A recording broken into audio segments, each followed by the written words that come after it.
Hi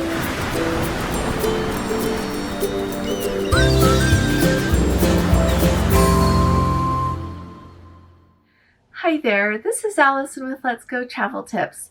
Today we've got a lot of updates. We've got updates from Princess, we've got updates with the Viking, and some other port changes, itinerary changes for other cruise lines that I think it's really important that we stay up to date with so that we can kind of know a little bit what might happen on our own cruise and help us determine when we might want to cruise again. And so first of all, I would like to welcome all of our Let's Go family members. Welcome. And also a big welcome to all of you who are new. We are really glad to have you with us. I would also like to invite anyone who's here and hasn't subscribed yet. Will you please go ahead and consider subscribing? We would love to have you with us. If you subscribe, it makes you a member of our Let's Go family. And our Let's Go family is amazing. We share so much helpful information. We have a lot of fun, and we stay up to date with everything to do with cruising and going on cruises. We have a lot of fun. So anyway, first of all, I want to start. I've had a lot of you in the comments mention and also in emails that you received a questionnaire, an email from Princess asking what you think about having boosters required to cruise. Now, my husband and I didn't receive one of those emails, and I'm not sure if it's because our next cruise is just so close. It's a week from today. It's early in the morning here, or if they just missed us. It doesn't really matter, but I would be really interested to hear from you all if you got one of those questionnaires, and also if you hear anything else from Princess about that. It clearly sounds like boosters being required are on the horizon for us, but I guess we'll just have to wait and see. If I were running a cruise line, I think I would be very interested in requiring boosters as well. So that is one update from Princess. And then also one of our Let's Go family members, Josh, he commented that they just got off an amazing Panama Canal cruise on the Emerald Princess. He shared that they had a really great cruise, but he wanted to bring us up to date and let us know that on January 6th, they were not able to get off in the port of Ocho Rios like they were planned, and it was because of COVID. The ship probably had more cases than they wanted in that community, and so they didn't have the chance to go into port there. And then also, he said that they then announced that they would head over to Princess Key for a day, and then the Bahama officials turned them away as well. And so I'm really glad that they had an amazing cruise, but I just wanted to let you know what happened so that if you've got one of those cruises scheduled, you know what to expect. I know on our cruise next week, we're going to Nassau in the Bahamas, and so I guess we'll see when we get there if we get to get off. We're going to sail on Sunday, and that's our first stop. It'll be Monday. So maybe we'll just see. I'll let you know. And so that is another update we've got. I also wanted to bring you up to date on Viking. I know I've had several people ask me here about Viking, and Viking has made some changes just recently. They said that for departures beginning on February 1st of 2022 and until further notice, guests will need to provide proof of full vaccination and a booster dose if you're eligible. And so Viking is already requiring boosters. The next thing that they're requiring, and it's effective January 15th in 2022 until further notice, from now on, they have decided that for all of the guests embarking on their cruises, you have to provide proof of a negative PCR test done within 48 hours, not even 2 days. They say 48 hours of boarding their first outbound flight from home. And so wherever you get on the airplane to leave home, before that, you've got to have a negative PCR test to show when you get there. Then they've got an embarkation code of COVID testing protocol. And what they're going to do is you'll get to the ship, you'll get on the ship and go straight to your stateroom. In the stateroom, they're going to give you a PCR test to do, and you'll just do that, they said, in the privacy of your own stateroom. It'll be the kind that has the vial that you just put your saliva in, and then they will come and get that, and it will be processed in the lab on the ship. And while you are waiting for that, it says it'll probably be a couple of hours until they have the results, and you will just have full access to the room service menu and have time to unpack and relax. And then as soon as they have your test results and it's confirmed that it's negative, then you will be able to leave your stateroom and enjoy the ship and carry on as you would. And so that is what they're also requiring. And then one last thing that Viking is requiring, it says that for January and February, all of the shore excursions have to be only with Viking. They are hoping that by March of 2022, they will be able to start to allow people to book private excursions if they would like. But for January and February, you've got to stick with theirs. And so this, I think that this sounds a lot of like what we're hearing in other places. I do like that they let you be in the comfort of your own stateroom to do your COVID test once you board there. And I think that that's really nice. Rather, you have to have the negative PCR test before you fly, before you head over. But I think it's really nice that they get you on the ship and take care of you and everything as you do your other test, and then you can proceed with your cruise. So I just wanted to bring you up to date on that. As we hear more information from Viking, I will let you know. Viking has not been canceling their cruises. It sounds like their sailings are going just fine. Truthfully, I don't get a lot of updates from anyone on that. And so if any of you have been sailing on Viking, we would love to hear from you. Taking a Viking River cruise is on my list. Going down the Nile, I think, would be extraordinary.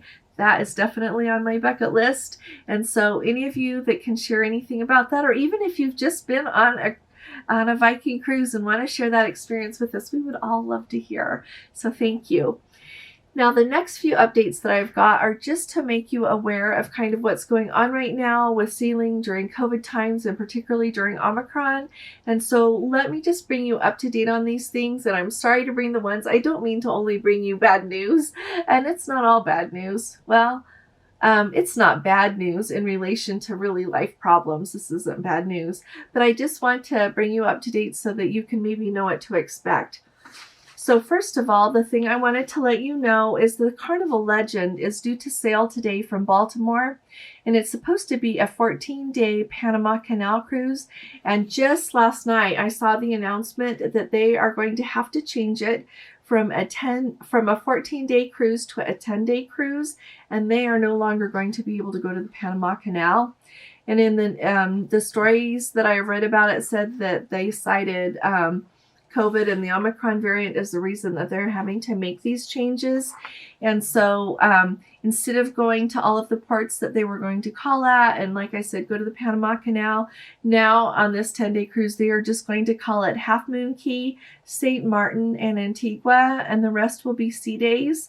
They are saying that if you still want to get to go on this cruise, that they will give you each guest will get a $300 stateroom credit and a 4-day, of course, the refund for the 4 days that you're not going to be on the cruise, instead of from 14 to 10.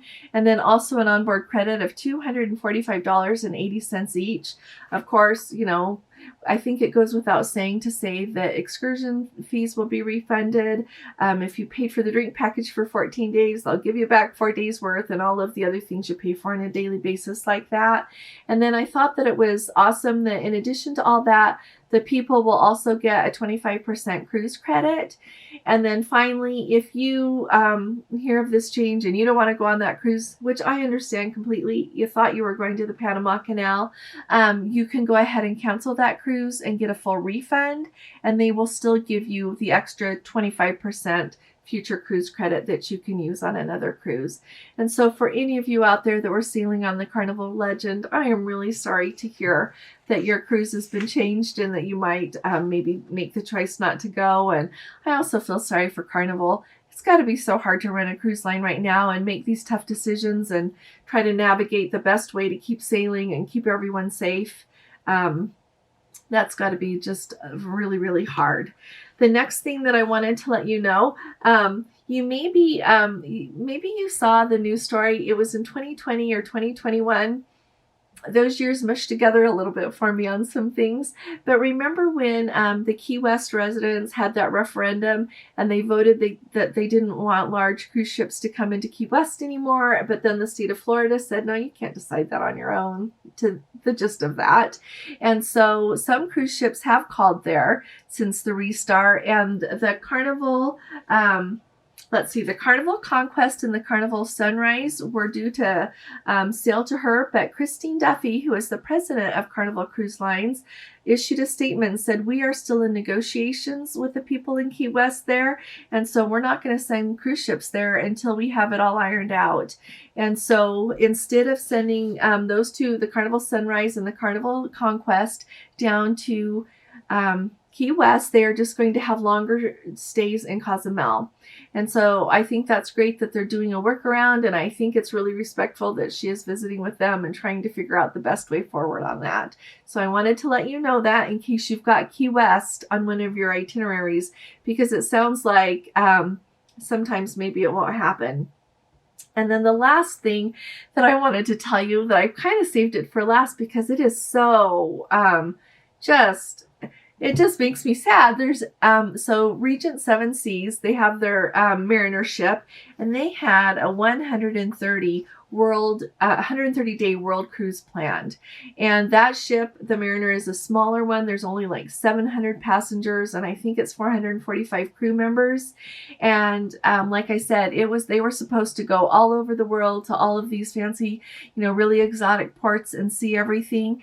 And they just barely received news the night before they were set to sail the next morning. So I guess it was Tuesday evening, and I apologize for being late, but I just found this story, but I wanted to tell you. So Tuesday evening, the guests were supposed to set sail Wednesday. Tuesday night, they found out that instead of it being a world cruise like they were anticipating, it is going to become a 4-sectioned cruise with 4 cruises originating all round trip out of Miami, visiting basically the Caribbean and Latin America instead of going all over the world.